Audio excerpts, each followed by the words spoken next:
And we are live with Altered Moments. Welcome, everybody. I am Kimberly Stevens. I am so excited you're here to hear about altered moments.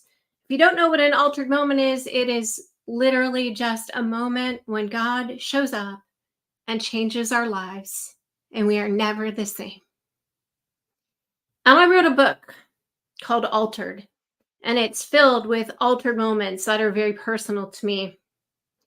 And it is my hope and my sincere desire that when you hear my altered moments and the altered moment we're about to bring you, that you will find hope in your own life, no matter what's coming, so that you, like me, will never give up, no matter what comes your way.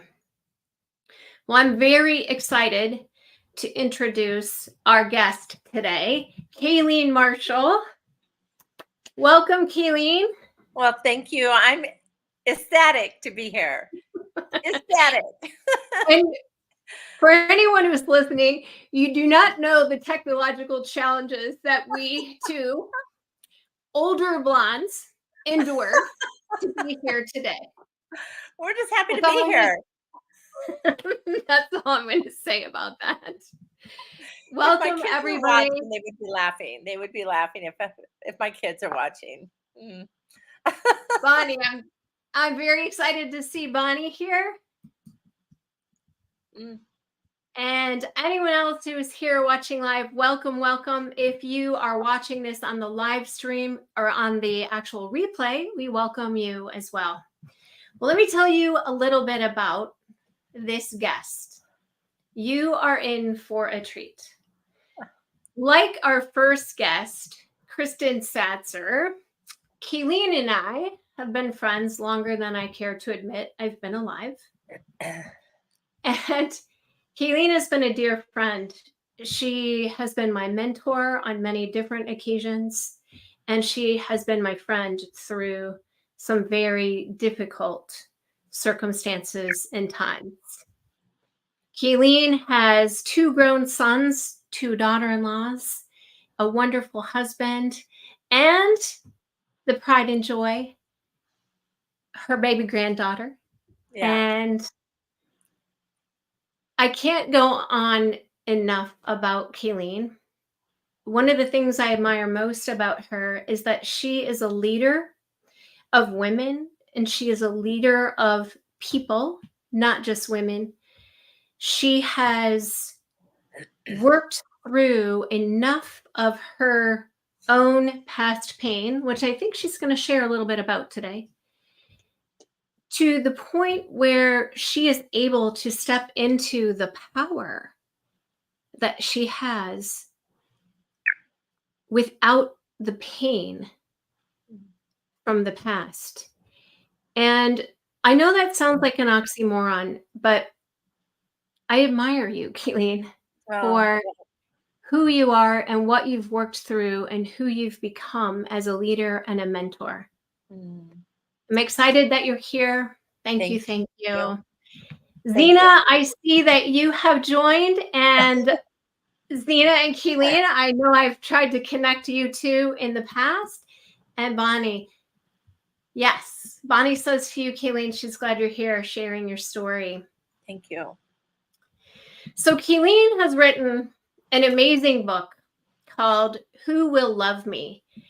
And I'm going to let her share a little bit about her book and a little bit about her backstory. So Kaleen, tell us about your book. Well, first of all, thank you. I am ecstatic to be here, and I wanted to share your book first. Authors love authors, and I love what you've done.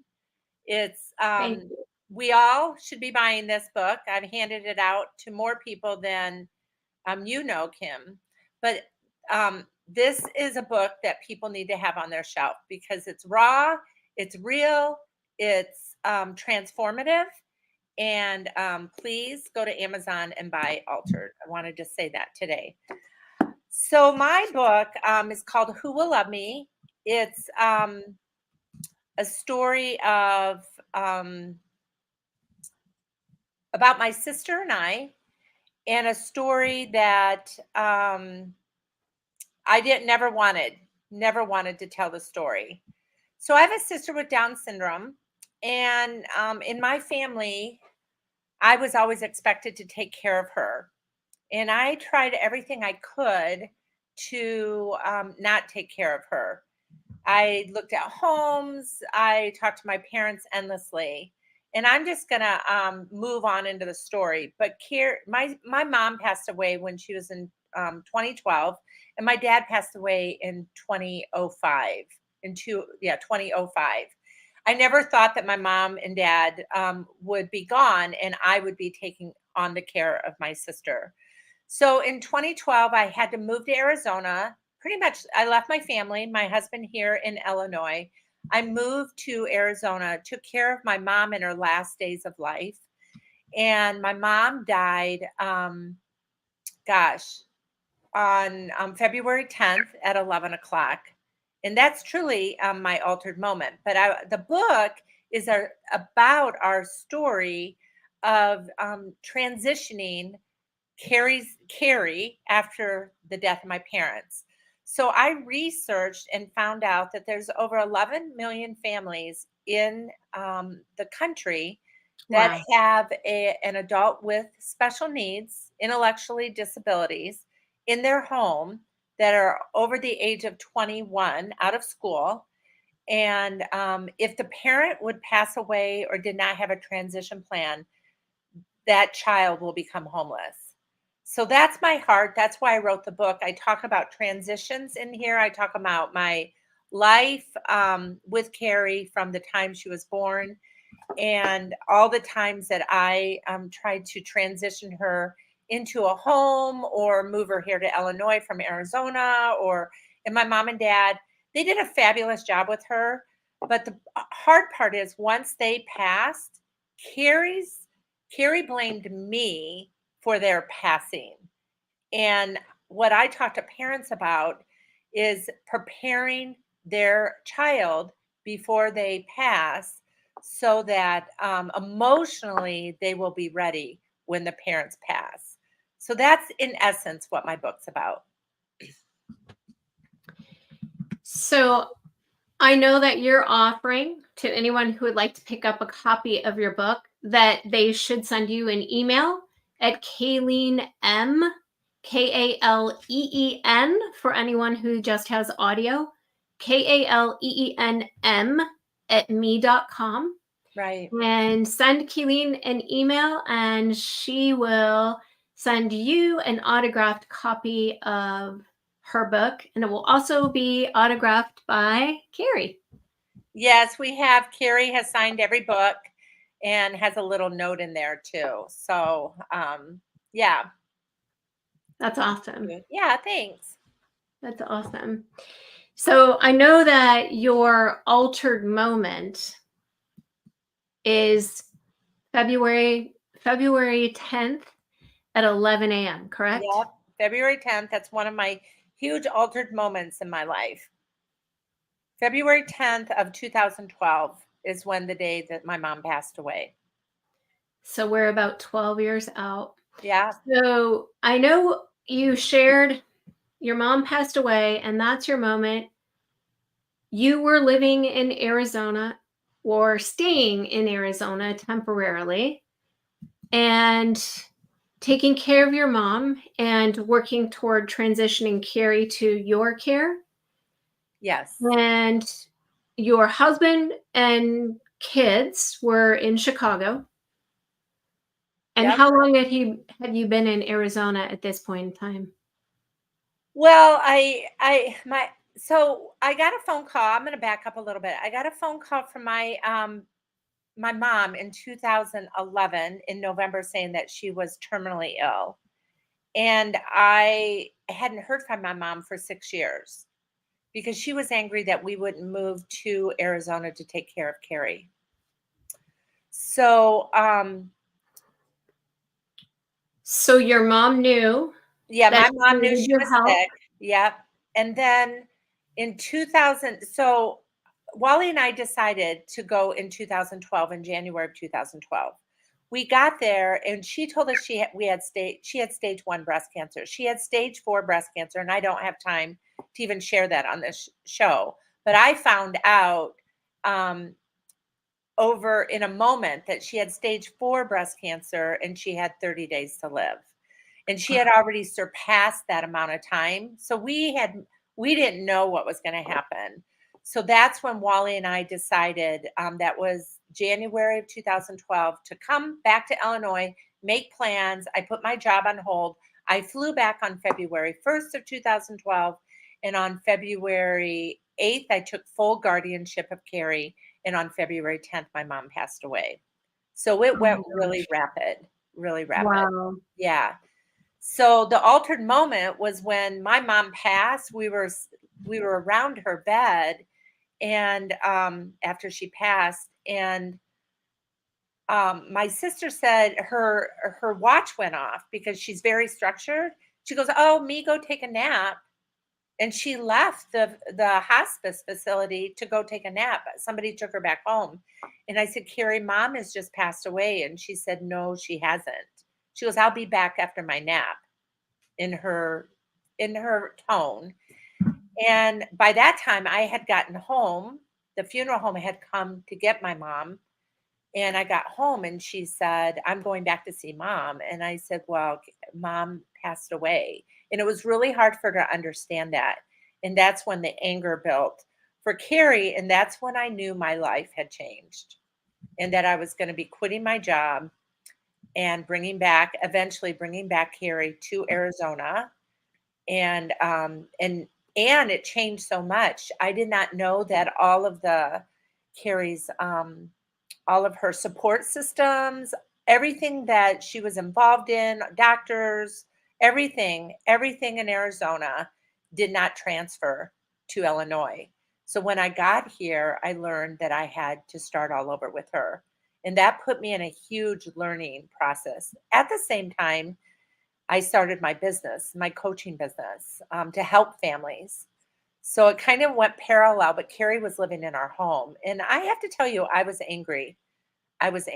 And it wasn't until I decided, I'm like, "You know what, God, if you're big enough," I was mad. And I said, "You know what, God, you must be really angry at me for you to do this to me." And I said, "I've lived a good life. My husband and I have been pastors. We've done really good things for you. Why would this happen?"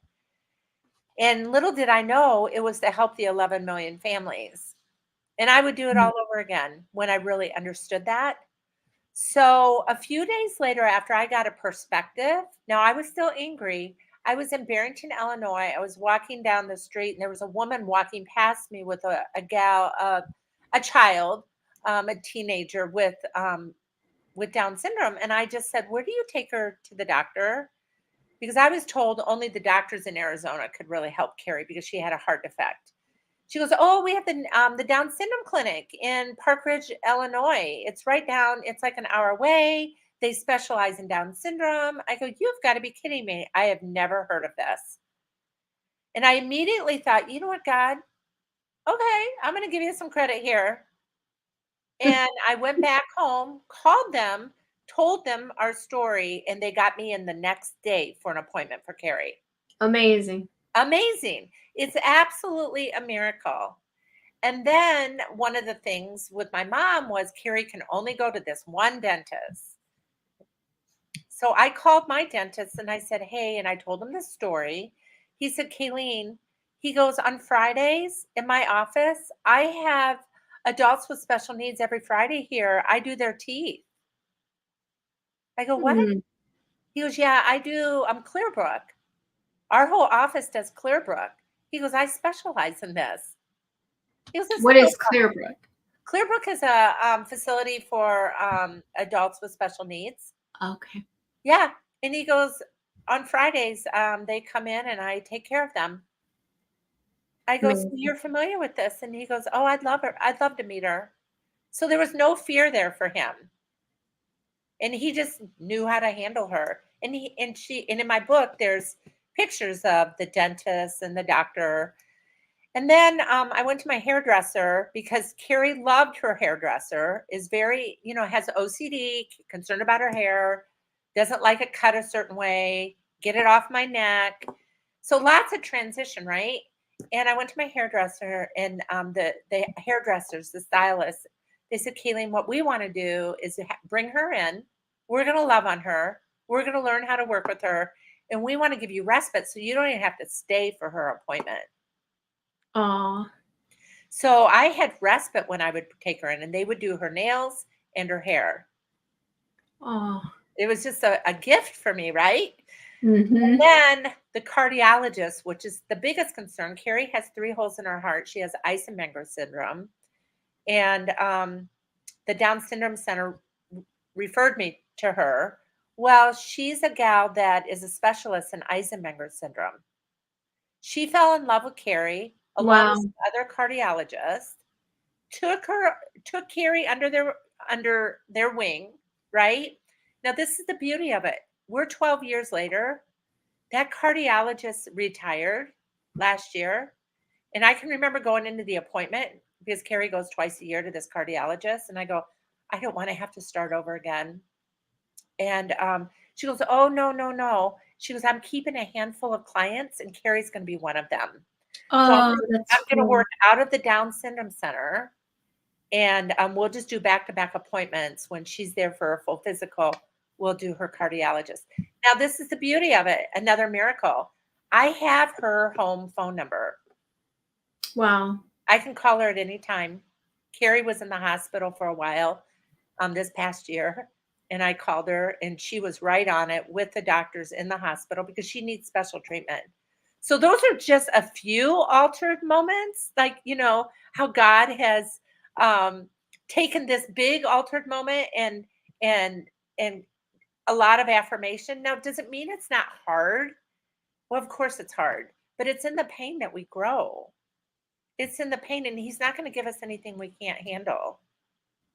So then, I have so much, but right now Carrie actually lives in a home, and I don't say publicly where she's living, but it's actually in Illinois, which is another miracle because Illinois is the last state to have housing for adults with special needs. There's waiting list after waiting list, and that whole story.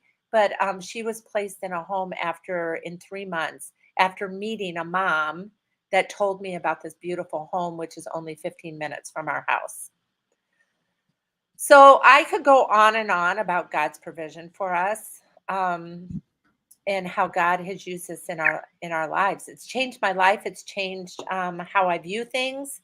It's changed my audience. It changes, Mm. to let things go. And yeah, it's fully changed. Well, the other thing is I was the special needs director at a large church here. Well, I grew that ministry. Now, Carrie, that's where she goes to church. That's She awesome. takes advantage of all of that ministry that was built back in the 90s. So I could go on and on and on of God's provision in this. Now, did I like it? No. Did I fight it? Yes. And the more I fought it, the worse it got. It was when I actually just gave it over. I sat at this very table and I said, okay, I'm done trying to control this. You have to take it. And he wanted to. He just wanted me to take it or give it to him. And so when I gave it to him, everything changed. So I was listening to Ed Milet a couple of weeks ago, and he told a story about a person who helped his dad, and then how his dad healed, and that healing spilled over into Ed's life. Mm-hmm. And I'm butchering the story, and I apologize, but the point of this story is our past doesn't disqualify us, or the chaos that's going around in our lives right now does not disqualify us from who we are and what we're called to do. Yeah. And you had this moment where suddenly you were saddled, for lack of a better word, with all of this new responsibility with your sister while you were launching your business and what you thought would be your ministry. Yeah. And then because of Mm-hmm. Carrie, Mm-hmm. you now have this new audience Mm-hmm. and people that your heart is in love with, Mm-hmm. people you want to serve. And it's so beautiful. Yeah, and I think God too has wired me. You know me, I am not afraid to say the hard things. You know that about me. You've seen that. And You've said them to me. yeah, well, but I'm not afraid to say the hard things, right? And I think I'm wired that way. So I'm become more of a spokesman for this audience because I want to say I didn't want this. And there's nothing wrong with that. So I want to address the topic of being a sibling. Oh, yes, Can we please. do that? Yes. Yeah. Please. So I have a huge heart for this. I could go on and on about this, but yes. So I've never felt like guilty that Carrie had Down syndrome and I didn't. So I don't have that guilt. Okay. What I have is the feeling like I never had my own life as a sibling. So What do you mean by that? yeah, so feeling like, okay, I'll just give you some practical examples. So I wanted to go get my wedding dress with my mom. Well, my mom wanted to bring Carrie because Carrie will never be married. Okay. Mm-hmm. That's just something that's not going to happen in our home. I know for a lot of adults with special needs, that's fine, but it wouldn't happen in our home. Okay. But I wanted to share it with my mom because what happens is when we go together, it then becomes about Carrie and not Yeah. about my special moment. So then I felt guilty that I was selfish. So I could go down the list of prom, all the special things in my life were always shared. And some people might go, well, yeah, but she's so sweet. But as a sibling, I in a family structure, I never felt like I had my own thing. It was it was always shared.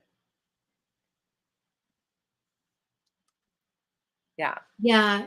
What would you say to siblings Yeah. who are out there right now who might feel a little bit ripped off? Yeah. Oh, I totally understand that. I totally understand that. And I want to encourage you to speak the truth of how you feel because they're your feelings. Nobody can mask that or take that away from you. Though it's how you feel and to move into maybe a group or find your tribe to be able to share that. It's very difficult though because people want to minimize it. Like if I would share something, somebody go, "Well, your mom's done the best she can." Well, I know that. I know my mom and dad did a great job, with what they knew and had. And the reality too, and I didn't mention this, but Carrie was never supposed to live. Carrie has 3 holes in her heart. Generally now in 2024, there's surgeries for the Downs baby, right? That has a heart defect. Carrie was born in the 60s. And so the University of Iowa would not even take it on. And the hospital, you went to school there. They wouldn't even take Absolutely. it on in the 60s. Like she will die. So we decided Um, to just keep her alive. And my mom did vitamins and fed her well, did all those things. And she's 50, she's outlived my mom and dad. She's gonna be 57 this yeah, she's gonna be that's amazing. it's amazing. It's a miracle. So God's using Carrie's story to help heal. Um, and it also the fact now that she's moved into this home that she can transition. My mom and dad never felt like she could. She can transition. She is soaring. She is doing well. She's in yoga. She's swimming. I love it. She goes to work every day. She worked out of my parents' home, but she goes to work every day. She is in charge of certain things in her home. She comes here and she only wants to stay not very long. It depends on who's here. It depends. But she would rather be back in her place with her community, because that's her home. In my home, she has to obey my home, and she doesn't like that. So you said something really important a second ago, and then you repeated it with different words. And you said that if we're struggling, that we should find our tribe. Yeah. And then you said that Carrie has found her community. Yeah. And one of the things I've admired most about you is your strong community of people that you've built around you, whether it's through Am Spirit, a networking group, your church, the women who have been your lifelong friends. Yeah. You have a community. And I know that that didn't just fall in your lap. No. I know that's something that you've worked at for almost all of your life. Mm-hmm. Do you want to touch on that for just a minute or two? Yeah. So a community that I'm talking about are the people that you can talk to. Like right now, I have a couple friends that I've called to pray. They're the people that pray for me. Okay. They're praying right now for this call. This right? is awesome. Yeah. So I need people that accept me. I need people that validate me. I need people that give me perspective. And these are my go-to people to help me, but they're not necessarily family members. They're not necessarily, you know, um, friends that I see every day. They're intentional people to help me grow. So I'm very intentional with who I share with. Um, my my deep life. Because the reality is, like with Carrie, when this happened, people wanted to fix it. And I didn't need to be fixed. I needed to be listened to. And that's what a community does. They listen. They listen and love. They pray and they care about, and they ask you what you need. They don't tell you what you need. They ask you, what do you need, and help you. They give you time and space to figure out what you need. And you've always been one of those people for me. Oh, well, I love you. We just briefly, Kim and I were on the same team way back in California in a ministry together. And we ended up in Chicago together. And here we are together. And I treasure it. I treasure who you are. I love what you're doing. I love that you've taken your story and it's impacting the world. You're changing lives. I love it. God is changing lives. Amen. Right. He's using you, lady. He's using you. Well, let's go to some questions or comments from anybody in the audience. Does anybody have a question or a comment for Kaleen? Depending on where you're watching, Facebook is probably the easiest place. I don't see any questions or comments yet. Do you have one quick wrap up thought that you would like to leave us with, Kaleen? Yeah. I mean, so I'm 60. I turned 60 this year. And we do have a granddaughter. We're part of a grandparenting ministry that we've started in our church. And awesome.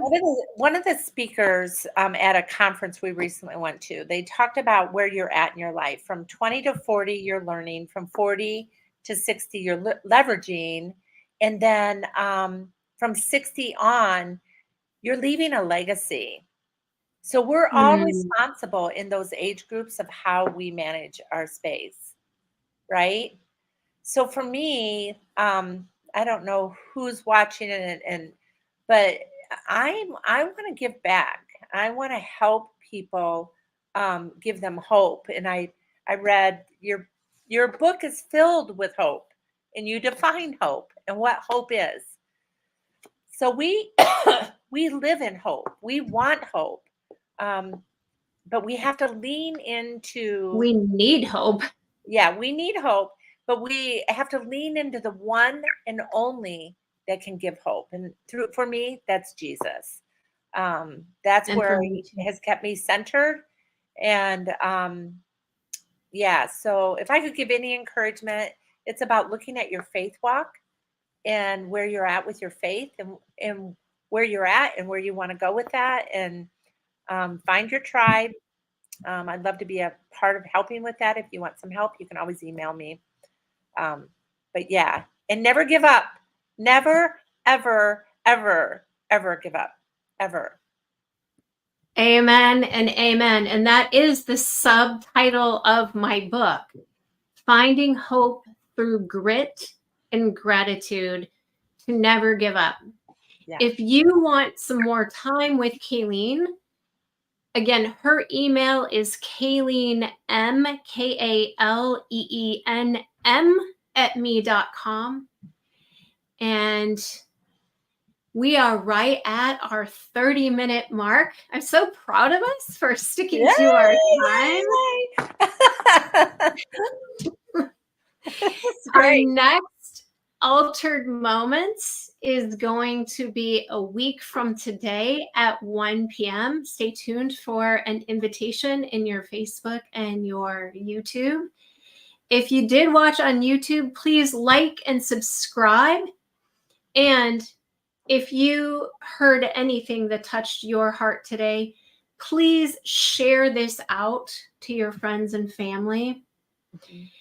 And last but not least, if you're not a reader and you're looking for something to help you stay inspired and stay connected to hope, subscribe to the Altered playlist, which is just 4 hours of music that I've put together. It's on Spotify. You can find the link to subscribe to it on my website at KimberlyJStevens.com. And with that, I want to say thank you to everyone who joined us. Thank you, Kaleen, for being here. You are amazing, and we appreciate your time and your honesty about your altered moment. Yeah. And to God be the glory. Yeah. Thank you. Bless you. Thank you. All right. That is a wrap. Thank you, everyone, for being here. We'll see you in a week. Thanks, Kaleen.